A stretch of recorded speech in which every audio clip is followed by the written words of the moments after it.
Pues en los próximos minutos vamos a hablar con Juan Baez Mezquita, zamorano, arquitecto, pintor. La verdad es que tiene una larga serie de facetas. Buenas tardes. Hola, buenas tardes, ¿cómo estás? Bueno, estábamos repasando precisamente toda esa larga serie de facetas. Nos vamos a tener que quedar con unas poquitas porque si no tendríamos que estar aquí toda la tarde hablando, con un largo currículum que tiene por delante. Muchos trabajos, claro, le ha dedicado muchos años al trabajo. Queríamos comenzar hablando de un primer estudio que realizó hace ya bastante tiempo sobre esa arquitectura tradicional en Sanabria. Además nos ha mandado muchos de los dibujos que ha realizado él mismo y podemos ir comentando y viéndolo a la vez.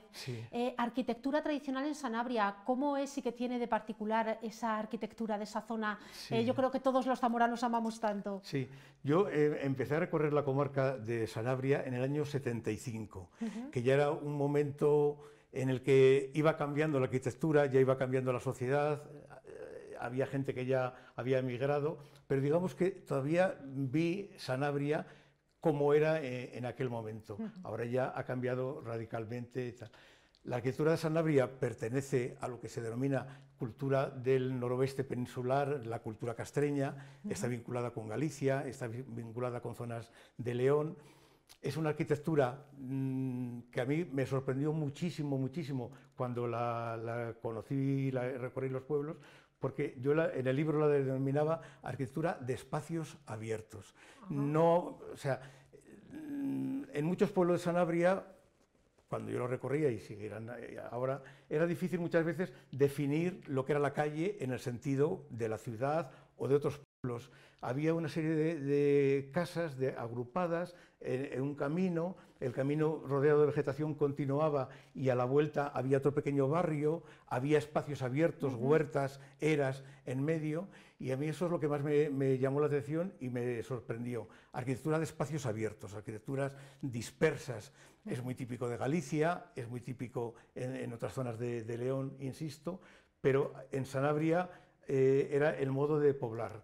Por otra parte, otra cosa que también me llamó muchísimo la atención, y yo creo que ahí sí que se diferencia más de otras zonas, la riqueza de los materiales y cómo estaban trabajados. Ha habido canteros muy buenos en Sanabria, han hecho trabajos en el granito espectaculares, hay unos alardes de piezas de granito que yo creo que merecen la pena estudiar, hay una carpintería. Me imagino que se habrá conservado parte de ella, una carpintería en madera también espectacular, las galerías acristaladas tan típicas de Sanabria, con el colorido, tal. Entonces, digamos que esas son las dos cosas que a mí me llamarían la atención. Por una parte, arquitectura dispersa, muy rica en los tipos, en las formas de las viviendas, y por otro, los materiales como se habían utilizado.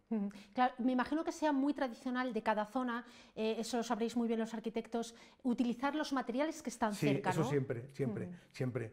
En general, vamos a decir, la arquitectura, sin especificar la arquitectura tradicional, siempre tira de las canteras más cercanas. Traer materiales lejanos sería un alarde ya espectacular. La arquitectura tradicional en concreto utiliza los materiales que tiene más a mano. Si el pueblo está construido en piedra, es que hay piedra en el pueblo o en el de al lado. Si utilizan barro, ya sabemos que no hay piedra, que hay otros materiales. Siempre los materiales que tienen a mano. Yo he tenido la oportunidad de trabajar con arqueólogos en estudios de áreas arqueológicas y con ingenieros de minas también, y los dos arqueólogos y ingenieros de minas me dicen: cuando queremos conocer una zona, la arquitectura popular. Incluso para un ingeniero de minas, porque le está dando datos de los materiales de la zona. Estamos viendo algunos de los dibujos de algunas de las zonas de las que estaba hablando, de esos espacios abiertos que creo que además que se ven especialmente bien. Dibujos, como decíamos al principio, que he realizado, y hay las vidrieras. Bueno, primero nos lo ha contado y justamente coincide, ¿verdad? Y ese sería un ejemplo porque está hecho desde la era del conjunto de edificaciones, y la galería acristalada da sobre la era, a la izquierda pues el pajar, a la derecha otra casa distinta. Tienes que entrar muchas veces a esos espacios interiores para ver la verdadera naturaleza de esa arquitectura, cómo se va dispersando. Cuando hice esos dibujos y el levantamiento de todo eso, también llegué a una conclusión que después está en el libro. No podíamos hablar de manzanas en el sentido de la ciudad, una manzana relimitada por unas calles, tal, y a esas agrupaciones de viviendas yo los llamaba organismos, en el que decía que la manzana de la ciudad sería un caso particular, pero que había otras formas de entenderlo. Ese sería un organismo porque está, por un lado tiene una calle, por otro lado es como una especie de camino, tiene las eras, tiene los espacios comunes, abiertos en el centro, o en torno a las edificaciones. Bien, es otro concepto de construir. ¿La arquitectura tradicional en esta provincia se ha mantenido más o menos bien? ¿O a lo largo de los años esa visión que había en los años 70, como bien decía al principio, ya empezaba a llegar la modernidad? Sí, ¿Hemos mantenido bien o nos tendríamos que...? Ha cambiado mucho. Yo hace ya muchos años he llegado a una conclusión que creo que sigue vigente, y es, primera, la calidad arquitectónica no tiene que ver con la calidad material. Quiero decir que una vivienda, imaginemos una choza, yo qué sé, prehistórica, puede tener un gran valor arquitectónico, histórico, pero materialmente es mínima, ¿no? Bueno, pues en zonas de Zamora yo creo que hay una arquitectura de una gran calidad de concepto, de organizar los espacios, de, no sé, el modo de vivir, pero materialmente está construida de modo muy pobre. Nos movemos por otras zonas, yo qué sé, por ejemplo, el sur de Salamanca, los pueblos serranos, tal, donde la arquitectura ha sido mucho más rica, las casas mejor construidas, tal, se conservan. Aquí se destruyen, en otros sitios se transforman menos. No es que las nuestras tengan menos interés o menos valor, que materialmente eran más pobres, y la evolución de las necesidades las ha hecho cambiar. Esto ya lo he visto hace mucho tiempo y creo que cada vez es más llamativo, ¿no?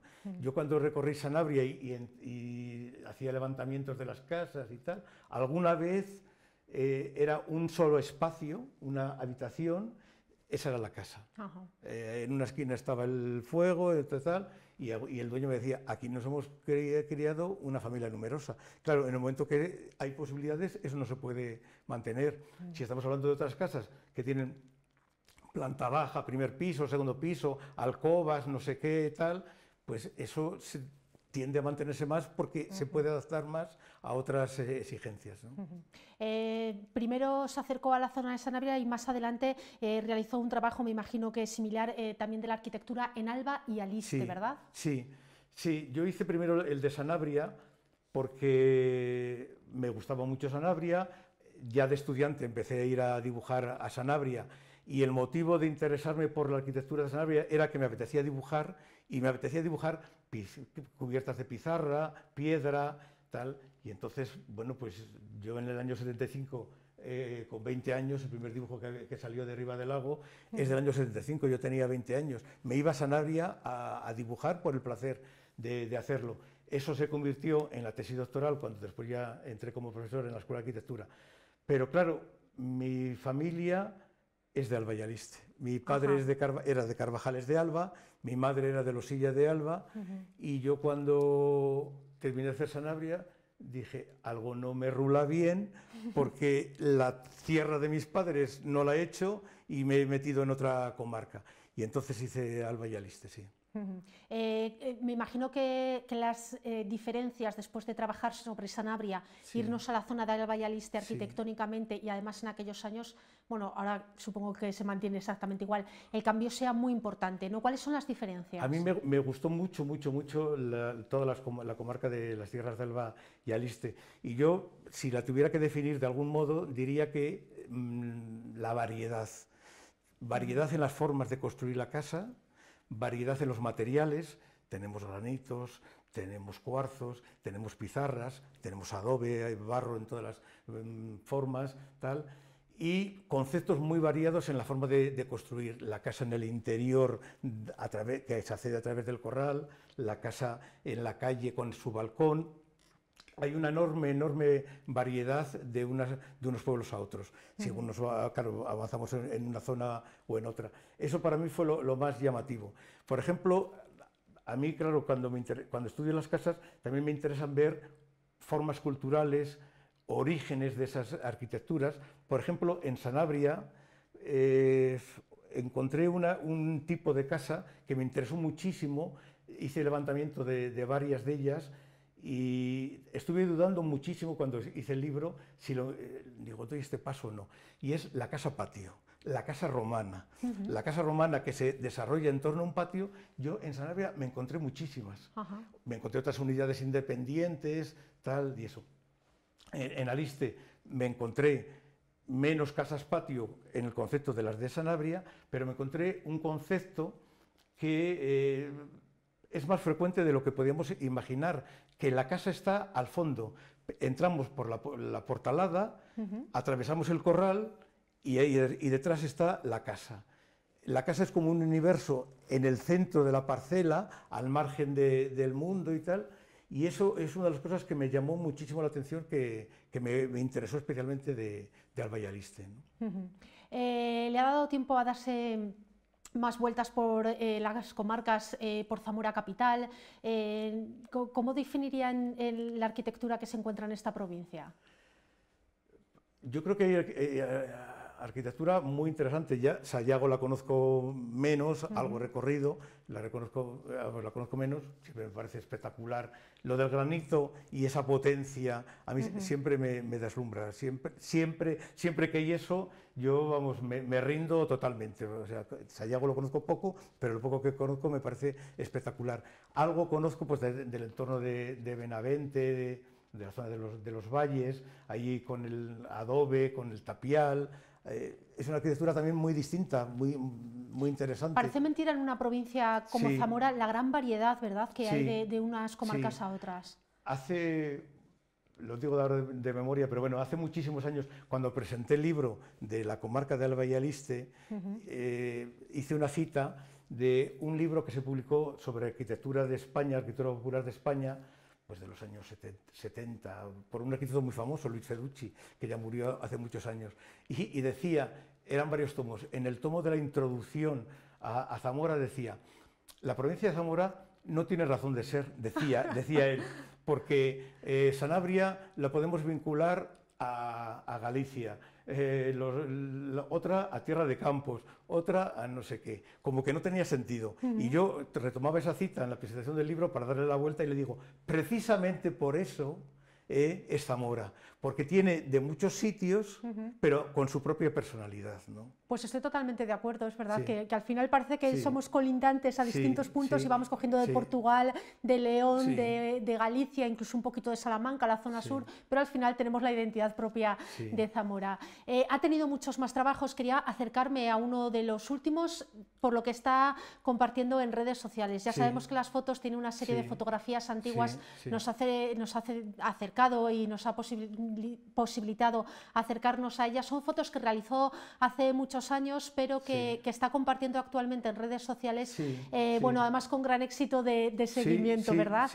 Sí, lo cierto es que yo empecé a hacer fotos en el año 75, tenía 20 años, tuve la oportunidad de tener la cámara y, no sé, desde el primer momento empecé a recorrer pueblos, no pensando en hacer fotos de la gente, ni mucho menos, porque a mí lo que me interesaba era la arquitectura. Pero reconozco que cada vez que yo veía a alguien trabajando con las vacas, arando, el pastor, yo paraba el coche y ya desde lejos, hola, y ya empezaba la conversación, tal. Y después, lo vemos, por ejemplo, ahí, que vemos la arquitectura, pero le interesaban también lo que había alrededor. Por eso muchas fotos siempre tienen el encuadre, claro, panorámico de la arquitectura, del pueblo, de la gente. Hay algunos ya retratos más cercanos, primeros planos, pero básicamente era eso, que yo salía a los pueblos y me encontraba con la gente. Este señor aquí cerca de Zamora, aquí de Carrascal, yo lo conocía de vista de todos los días, y un día voy con el coche, tengo la cámara, paro, hola, siempre era la misma situación, saludar, hablar, y al final, pues de una conversación, de un encuentro, surgían las fotos. Esto es en Salvador de Palazuelo, que voy al pueblo con un amigo, salgo a pasear por el campo, y con todo el mundo que me voy encontrando, voy hablando y voy haciendo fotos. En aquel momento no le di mayor importancia, ahí quedaron, han quedado archivadas, guardadas, y ahora Es que han pasado 40 años, han pasado 40 años. Pues, y ahora ya son una joya, es lo que tiene el paso del tiempo, que cuando uno las hace en ese momento a lo mejor no le da tanta importancia, pero 40 años después empiezan a tener su valor. No tenía ningún objetivo. ¿Cómo iba a pensar yo en publicarlas? No, yo las hacía y me apetecía, y además lo estoy recordando ahora cuando las estoy publicando, que me gustaba hablar con la gente mayor. Yo en aquel momento, pues 20, 22, 23 años, ahora hago cuentas y tengo más edad que la que tenían ellos en esas fotos, pero me gustaba hablar con ellos y entonces me paraba, hablaba, hacía las fotos y siempre han estado archivadas y he pensado, esta foto de la alfarera de Boveros es del año 75. Entonces, claro, si vinieran a hacer demostraciones la foto seguiría igual, pero bueno, entonces las he retomado ahora. Y la verdad es que me está llenando de satisfacción, me apetece muchísimo retomar esas fotografías y recordar sobre todo a las personas, la mayoría fallecidas, lógicamente, tenían una edad y han pasado 40 años, pero todavía el otro día me ha escrito la nieta de una señora que tiene 100 años y que está viva y con buena salud y activa. Y, eso es estupendo, el poner fotos y que la familia lo reconozca después de tantos años. Reconocen, hijos me escriben emocionados, oh, qué recuerdos, tal, bisnietas, la casa de mis queridos bisabuelos, tal. A mí eso me está gustando y la verdad no lo esperaba, me está sorprendiendo muchísimo. Bueno, pues la verdad, Juan, que ha sido un placer dedicarnos este ratito, repasar la arquitectura y repasar esas fotos que, como decíamos, bueno, está compartiendo a través de redes sociales y tanto están gustando, son una maravilla. Bueno, a ver si más adelante tenemos más tiempo y podemos dedicarnos a seguir disfrutando de esas imágenes. Muchísimas gracias por acompañarnos esta tarde. Gracias a vosotros.